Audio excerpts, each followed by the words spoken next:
let's go ahead and get to the breakdown. Okay, so what I like to show on tape are the areas that I believe popped up enough that I think are coachable. I've seen the areas that a lot of people had the questions of exactly what happened. Whose fault was it? Was it Taylen Green? Is he awful? Is it Coach Petrino? Is it the offensive line? This is actually the first time I'm doing a whole breakdown on just the offense. Defense, I mean, we've been on them all year. And when you hold the team to 6 field goals, now, do I think Auburn's offense was awful? Yes, but still, our defense stepped up. An extremely depleted defense. They bended a lot, but they did not break. They did their part. Even put points on the board for the Razorbacks. So this is going to be all on the offense, and let's start with Taylen Green. We're going to take a look at some of his interceptions that he's had, and I'm kind of going to break this down to let you know whose fault everything is. Okay. And are we good? Good to go? All right, let's roll. Here we go. All right, the first play. This was his first interception, the one that went back to the house. This is when everybody said, oh, no, here we go again. Okay, but this is why I like to watch tape. So this is what Mississippi State was in, okay? They were in this zone in the corners, which I got highlighted in blue right now. This is what they like to call some type of cloud coverage. Now, this is disguised pretty well because you have a safety that's in the middle of the field. So it's not your typical cover 2 shell like they like to call it. However, I think a quarterback can still look at this and see what's going on. Coach Petrino in his press conference alluded to exactly what happened. He says that corner was in a cloud cover. Taylen has seen it before, and he just made the wrong read. The thing about it is I'm going to show you clips where we've actually seen this, and Taylen has made the right read. And the thing about it is I try my best not to tell y'all what the plays are because they're, for the most part, the exact same plays that we ran when I was there. But when Coach Petrino says what the plays are in the press conference, I feel like that's a green light for me to tell you what this is as well. So this play, as Coach Petrino said, is called blue. If y'all remember what blue is, if you don't remember, I'll tell you exactly what this is. You're going to have an out route by the receiver that's inside, and you're going to have a fade by the guy on the outside. So the goal in cloud coverage, right? If you have a quarterback who can fit it into this 2-hole shot, okay, that's a really narrow window, but Taylen has made this throw before. Ryan Mallett was really good at this throw. And usually when the defense gives you that type of look, this is the area that you want to attack, okay? So that being said, as the play goes on, Taylen just misses it. You see the guy pops open right there, all right? And now the ball's in the air. The corner's making the break on the out route that he should not have thrown. He should have realized that corner's eyes were all tucked inside. Those are things that are very easy to see from that position. I think he just got trigger happy. You got to think this is later in the game.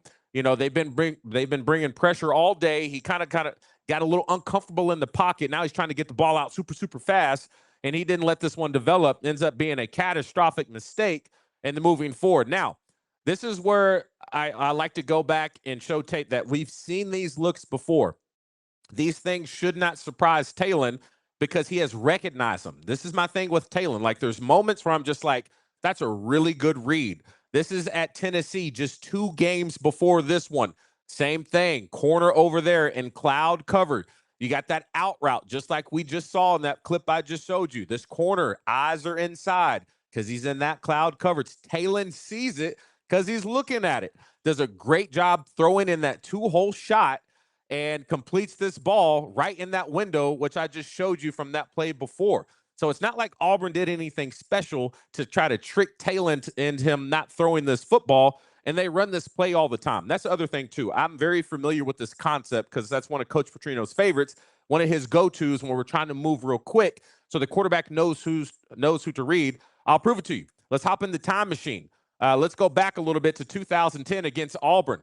Look at that little guy right there. All right, that's a little tight end from Arkansas back in the day. And we're running blue, okay? We're in a no huddle. We got to go score against Georgia. And this time the corner backs off. Ryan Mallett reads it, gets the ball out to the flat. Now, 45 should have got out of bounds, but he's ignorant and just likes the contact, stayed in bounds. And then we ran it again. We ran blue again. The reason we did it multiple times because Ryan Mallett has the option of where to throw this ball based off what the defense does. This time, that corner keeps his eyes inside and plays that cloud coverage. And watch this window that Mallett sneaks it into, just like we talked about, that 2-hole shot. gets it right into Greg Childs, and as the announcer said, Childs pleads goes in for a touchdown on the road and beats Georgia. All right, so this is the second interception. A lot of people are trying to figure out, why are two guys running together? Why is Coach Petrino running this play? This one is all on Omega Blake, all right? So when we have our route concepts, we have some things that leave room for ad lib or expression, kind of do what you need to do to get open, if there's option routes, if there's all that. But there's sometimes that you're going to have mandatory things that you have to do when you run your route. On this one right here, this should be a mandatory outside release. So you see that little arrow? Omega Blake, no matter what, should go on the outside of this corner. Why is that? Because Coach Petrino knows what he's doing. He knows what call he wants to run. He knows what defense they're going to be in. They're in a two-man coverage. Two-man, what is that? You got these two safeties back here who are going to be in zone, and then you got these two corners that are sitting right here who are going to be in man-to-man coverage. Their only responsibility are the receivers. Now, why is it an outside mandatory release? Because you need to make sure that you take the cornerback's eyes and keep his back to the quarterback. You can't allow him to look at the field, okay? So watch this. He tries to get outside at first, but he feels like he can't get there. Then he makes the mistake and slips inside. As soon as he slips inside, it allows the corner to open his hips, and now he's looking back at Taylen. This is the perfect spot where this corner wants to be, and this is the worst spot where we want him to be, and that's why it's built into the offense to make sure that no matter what, Omega has to go outside on this release. He is wrong on this one, and it's what caused this interception. Because if you look in the middle of the field, a great route by the inside receiver breaks him off. It's actually a great throw by Taylen Green. Just imagine if that corner, if his eyes were turned the other way and he's chasing Omega instead of looking back at the field, this receiver comes right underneath this, and it's a great ball and a great throw and catch for a first down. It's so wild how in these little scenarios, the smallest things, like Omega, as soon as he decided to go inside, you could probably see Coach Petrino on the sideline with his hands on his head like, what are you doing?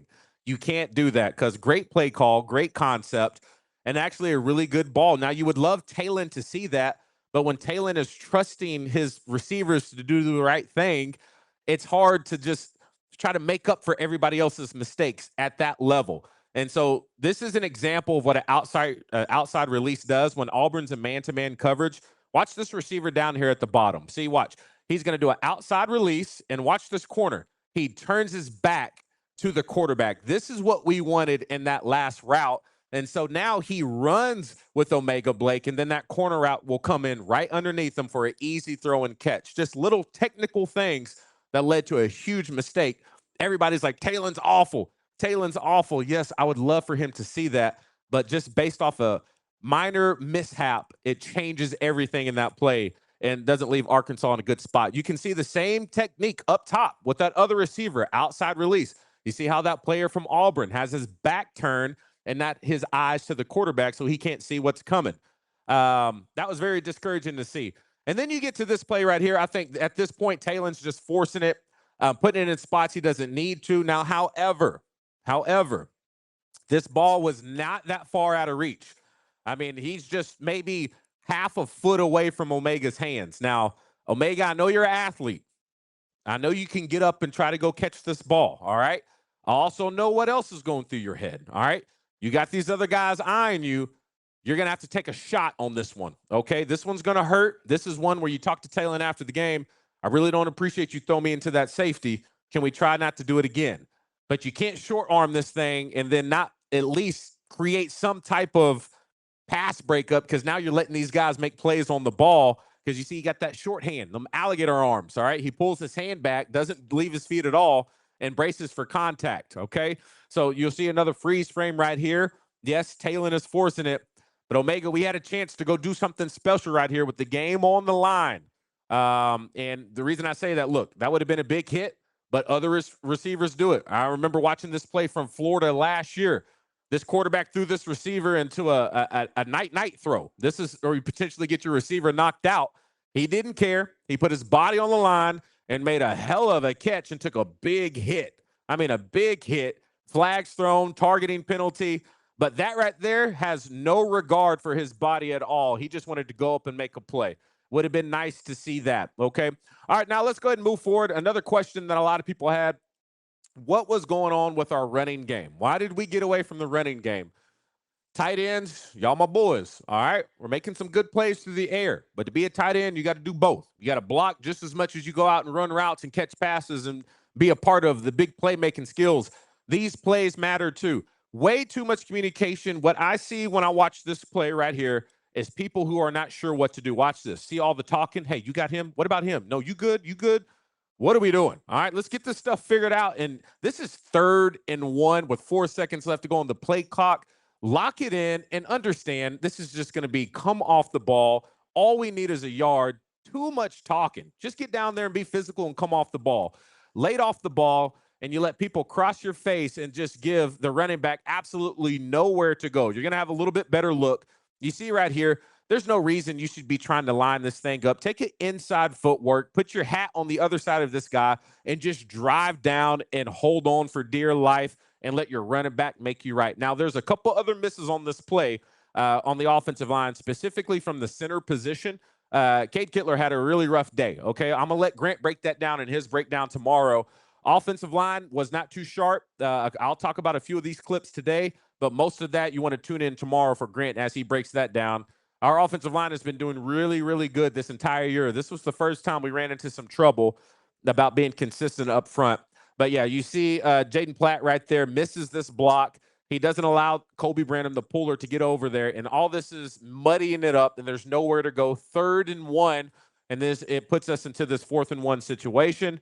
And here we go again. Exact same thing. Slow off the ball from my tight end position. Now, there's a few people here who needs to get some molasses out, you know what, and come off the ball and make something happen. But I'm going to stay on my tight ends. Let the guy cross your face again. But I'm going to freeze frame it when the running back gets the ball in his hands. And there's just so much going on about players getting away from their technique. And this is what I hate. Like Auburn, they were really good up front. And what I'm seeing and what it looks like, sometimes when you're playing against guys that are bigger, stronger, faster, intimidating, they're chirping out there, they're talking, they were talking all day. It's sometimes get in your head, all right? And now you start thinking, I just need to stay low, come off and hit somebody in the face. And sometimes they get away from their technique. Then you start seeing these offensive linemen, they lunge. It's like these defensive linemen set them up for the little Olay moves by getting in their head, trying to get them to come off the ball. Watch our center just easily get pushed aside right here. Head is down. Look at our right tackle. That is not a position you want to be in at all if you're an offensive lineman, especially when it's 4th and 1. And then just take a look at what our running back is looking at. Nowhere to go. Now, this is what's crazy. Everybody's crashing down, but I think the penetration was so intense and it got through the offensive line so fast. I actually think Taylen tried to pull this ball and run, but I think Mike Washington just said, I'm about to get tackled, and just latched on. You can kind of see right there. I don't think Taylen tried to let go of that ball at all. I think I have a little freeze frame. Yeah, imagine if he pulls this and he runs, we pick up the first down. There was just, the penetration was just way too fast. And yeah, just simple technique things up front could have prevented most of that from going on right now. I'm still on my tight ends. It's going to be a rough day for my tight ends. We did great catching the ball, but all this matters too. Jaden Platt, you got to go hit somebody, man. Let's not just run around and have a field pass today. Be aggressive. Now, you made a decision right here, which I think is a very high IQ play. You're supposed to kick this guy out, but he gets upfield. I don't know if you're supposed to do that or not. I'm assuming not. But make your mind up. Make a decision. If you're going to block this guy, block this guy. If you're going to pass him up and try to go upfield, then do it. You can't be in between. You got to make your mind up. You got to know what's going on out there. He passes him up, and now you're moving upfield. Go be an athlete. That's what us tight ends do. We're kind of the hybrid in between an offensive lineman and a receiver. We need to be able to do both. You're a big-time athlete. You got great hands. You got great feet. You got the athletic ability. You have to make sure you get on this guy, because imagine if you just get your hands on this guy, what Mike Washington can do. But instead, you run right past him, barely get a hand on him, and he makes the tackle on Mike Washington. We'll just run that back and watch that full speed. We all know what he's capable of, Mike Washington. He makes so many guys miss. As soon as you pass him one, don't look up the field anymore. Just keep going upfield, get your blocks, make something happen. But I also want to say, y'all, we're playing against some dudes, all right? As much as we can pick apart Arkansas on offense, Auburn was extremely talented up front. I said I didn't know if we were going to find a better defensive front that we played against better than A&M than what we did last week. I may have been wrong. They're for sure at par with Texas A&M, if not a little bit better. These guys were flying around. It was impressive. Look at this guy's great bend. He's underneath this guy's pad. Great hip extension. Watch him throw this 300-pound offensive lineman off of him. Just throws him out of the way and gets his gets his hands around Mike Washington's ankles. So we did play against some dudes. We didn't play against some chumps by any means. This was a very interesting one. And I'm sorry, Jaden Platt, I'm still on you. All right. But I think this is great coaching tape. These are things that we can take with us moving forward to put us in a position to do so much better on the field. So this is actually very heads up from Taylen. I like what I saw. He came up to the line of scrimmage and he started saying something. What I'm assuming he is saying is he's calling out pressure coming from the outside, okay? So he gets up there and he checks it to the other side. Now, DJ, how do you know that guy's coming? Y'all, we've been watching 4th and 5 long enough to know what the indicator is. How many times have we said when you start having this safety over here creep over on that slot guy and kind of stacking him, that's a big indicator that he's going to come down and guard his man, and it allows that guy that's on top of that receiver to blitz, okay? So we've been saying that all year. Taylen saw it, and he checks the run to the opposite way. Now, when that happens, when that guy blitzes off the edge, why is that so important for Jaden Platt, who's all the way on the opposite side of the line of scrimmage, to know? Because as soon as he comes off the edge, he now has outside contained. It allows everyone else on the defensive line to cross face because that guy has the outside control now. That's why communication is so key. That's why it's important to know what's going on 10 yards away, because now you have information and you have an advantage of saying, okay, I think I know where this guy is going now. I'm going to make sure I put myself in a position for him not to cross my face. Jaden Platt should know this. As we go ahead and press play right here, he's the tight end on the right seat right here. This should be an easy cutoff. You already have the angle on him. You have to just stay on his upfield shoulder, but you let this guy cross your face. You see that? I'll go back one more time. You let him cross your face. You should have known where he was going pre-snap just based off that call before the ball was snapped. You have to trust Coach Petrino and what he's been teaching you in practice each and every week, because those situations, once again, puts Mike Watt. It's amazing that he was even to get back to the line of scrimmage right there. And now let's go ahead and get down to the goal line. Number 17, I'll give him credit too, man. That dude right there, he's a football player. A lot of people have been asking, what do you think about Taylen Green and the possibility of him playing at the next level?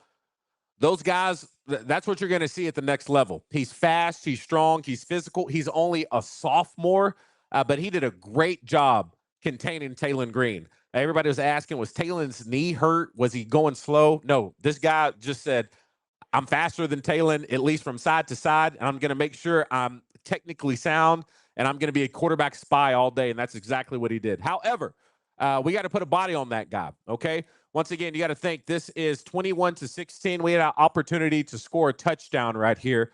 You got to think we were only held to 3 points in the third quarter. We had an opportunity to walk away with 7 right here. This is Kittler once again, our center. He's supposed to be working up to this linebacker. Now, Grant Cook's going to break down all the technical aspects of this tomorrow. But watch right here. He just hesitates, and I'm not sure why. See that little hesitation? I'm going to go back one more time. Watch him real close. He kind of just shuffles his feet right there. I'm going to go back one more time so you can take a little closer look. He shuffles his feet when there's no reason to. If he comes off the ball and understands that responsibility is gone and just gets his hands on 17, look at this potential lane that opens up right here, because it is blocked up beautifully. The only guy you got to worry about is this safety down here who's not sure who even has the ball, because he thinks Braylon Russell has the ball. That's where he's going. Imagine if Taylen is a full head of steam on that path right there. It's a walk-in, untouched touchdown, all because of hesitation at the line of scrimmage. Things like that, like I said, in games like this, prevent you from winning these ball games. So, once again, so many small things on tape when you go back and watch it, you start realizing the game is not as bad as it looked, I would say, for the most part of this game. Now, when you get to that fourth quarter and all those turnovers, it just made it seem like that game was much, much, much worse. But just a couple of bonehead mistakes here or there put Arkansas in that position in the first place. All right. So we're going to get to our first break. On the other side, we're going to continue some game film. A couple more things that did pop up that I think are some reasons to be concerned, especially when it comes to decision making from Taylen Green. I know a lot of Razorback fans upset right now, and I get it, man. And we're 2-6, 2-6. And somebody asked me to. I see people are in the chat room right now. If for some reason we don't win a game for the rest of the year and we go 2-10, I had a conversation with the boys. This would feel a lot worse than the 2-10 we had with Chad Morris, in my opinion. Now, those were some embarrassing losses. I mean, do you remember the punt return from North Texas? Oh, God.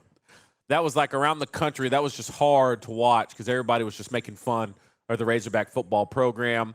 The way we lost on the road to Mississippi State, what happened in Missouri. I mean, it was just awful, awful, awful. But this one would hurt a little bit more than that, in my opinion, just because we have the guys who can actually get the job done. We have the coaches who can actually get the job done right now, and they are just performing under than what they are capable of. And so that would be, in my opinion, one of the most disappointing seasons in Arkansas football history, okay? So let's go ahead and keep this rolling. Once again, you just saw that play we left you with the potential of scoring a touchdown here in the red zone, ended up settling for a field goal that ended up being the last points that we had that game, okay? And so now you get to the miscues, okay? Once again, in situations when you need a win, stuff like this does not need to happen, okay? Taylen Reed right now is running a read option to nobody. Clear miscommunication in the backfield right here.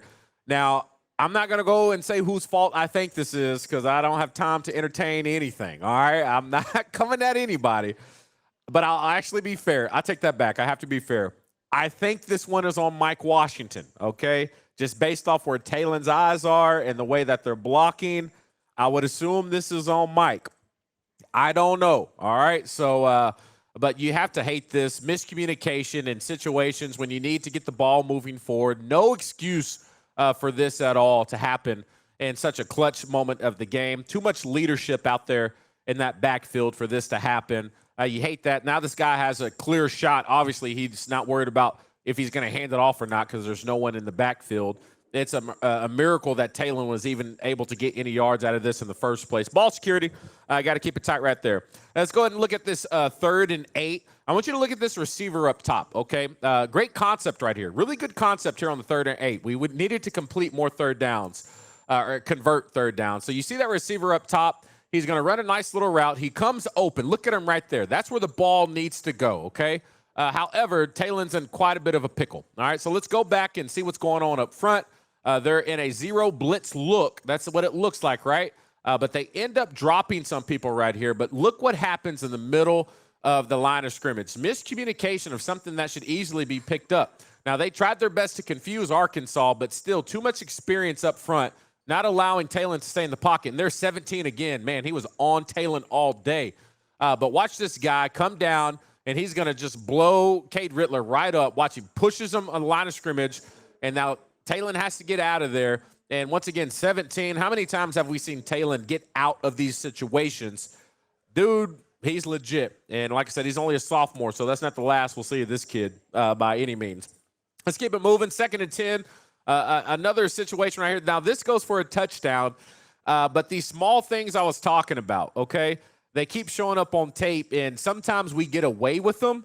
And so you got to think, later in the game, we run it the wrong way, then we get in a little trouble. Once again, if you have an outside breaking route and you know it's going to be an outside breaking route, that outside receiver, it's a mandatory outside release. Omega Blake, he's freestyling a little too much out there.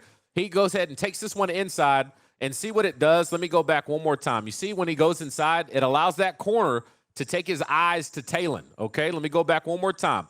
See how he takes it inside, and I think this should be an outside release once again. And that easily could have been another pick, but this corner was just very slow on it. Now, you got to believe that corner later on in the game is thinking, hey, we got to be aware for these right here because they're going to throw us an opportunity. This was earlier in the game. That pick came later. So when you put stuff on tape, they go to the sideline. That DB is thinking, hey, coach, hey, if they go inside release, my eyes are right there. Can I jump this? Can I jump this? Make a play. So dangerous right there, because obviously you can see some miscommunication because Omega Blake comes up wide open. But it turns out good for the Razorbacks. Felt pretty good right there. All right, here goes another 3rd and 4, having a hard time converting. Taylen does a great job right here. He's in the pocket. He's got his eyes at his number 1 progression, okay? And then he does a great job. It's not there. We're a little muddied up right now. Let me get my eyes to number 2. Taylen, get your eyes to number 2. What are we waiting for? We got a guy right at the first down marker, but somebody's in his face once again. Our right tackle, Marion Harris, had a rough day with these guys from Auburn. Once again, it's just it totes that line of what are we doing wrong, or sometimes you just play guys that are really good. Auburn had some dudes that stepped up in some big-time moments to make some big-time plays. Do I think some technique could have been a little bit better? Yes, but sometimes somebody just has your day. We need that happen on our side of the ball a little bit more. Taylen right here, great job with his eyes. He goes out to his first guy in his progression. This is a 1st and 10, and you see the QB spy who's kind of going wherever Taylen's eyes takes him. Does a great job eyeing him down. He moves that linebacker out of the pocket. And these are the ones that are popping up a little bit more on tape than I would like. Taylen getting back to the old school Taylen, holding the ball a little too long.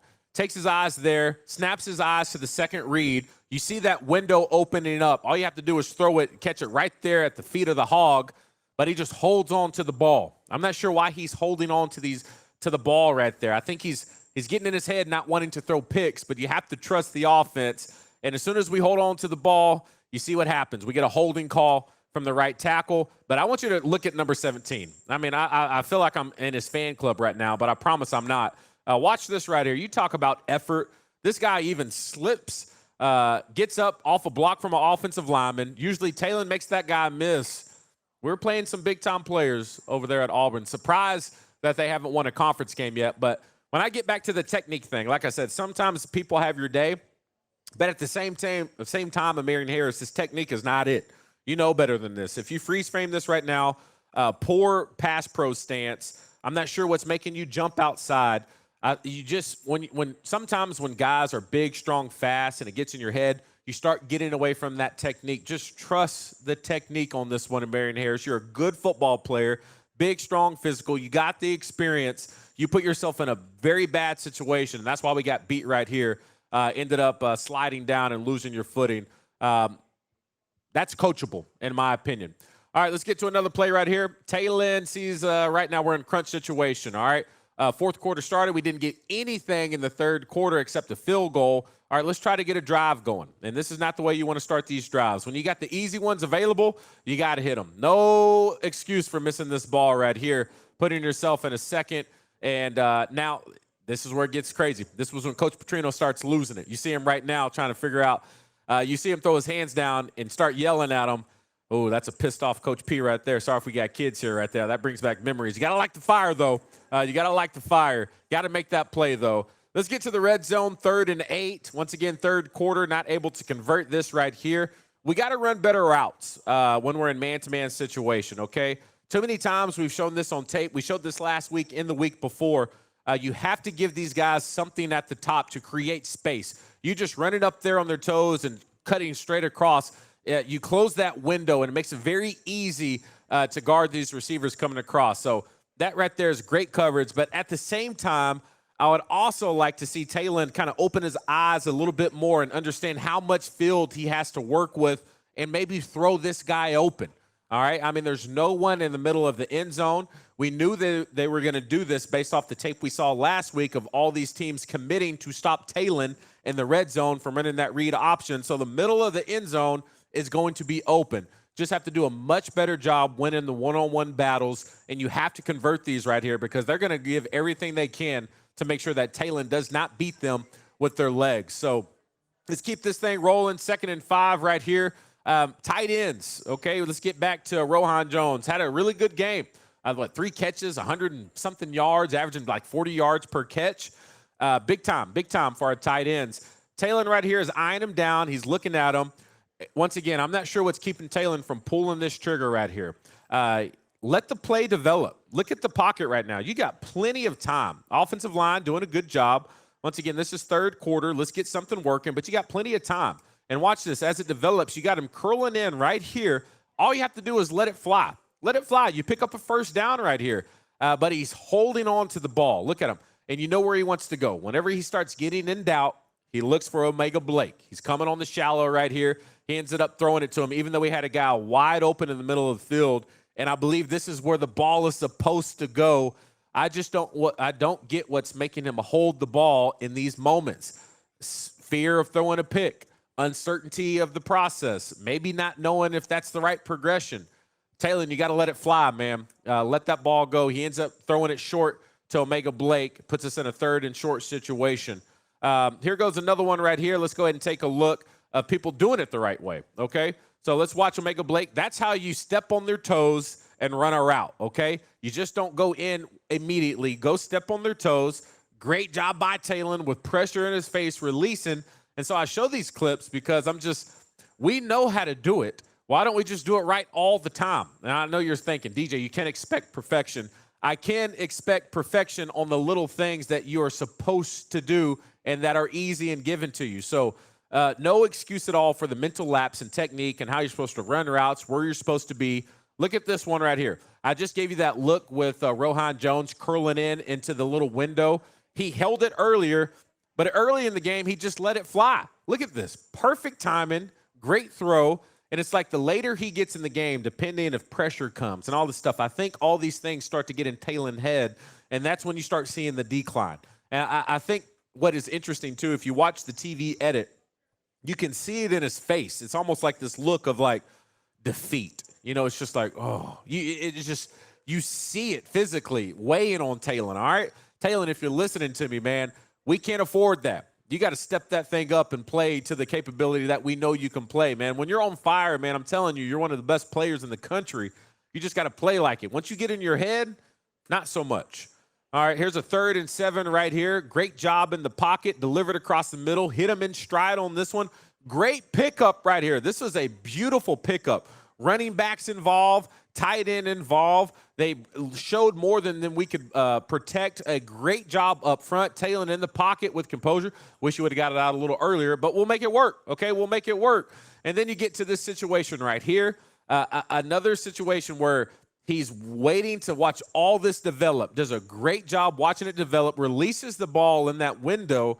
So it gets us to the big question after we had this game. We had our post game. Everybody was in our chat wanting us to say, DJ, we're tired of you defending Taylen, which if you watch the podcast, I pretty much don't defend anybody. I call it how I see it. I've been very, very thorough with that and consistent with that. But I just couldn't sit there and based off those last 3 interceptions by Taylen say that we need to bench him and move on from someone else. I mean, I think we've seen enough on tape to know that he's capable. I think we've seen enough on tape to know that, yes, what comes with Taylen, all those amazing moments, what comes with it, unfortunately, are some of the moments that we just sit down scratching our head thinking, what the hell was he thinking, okay?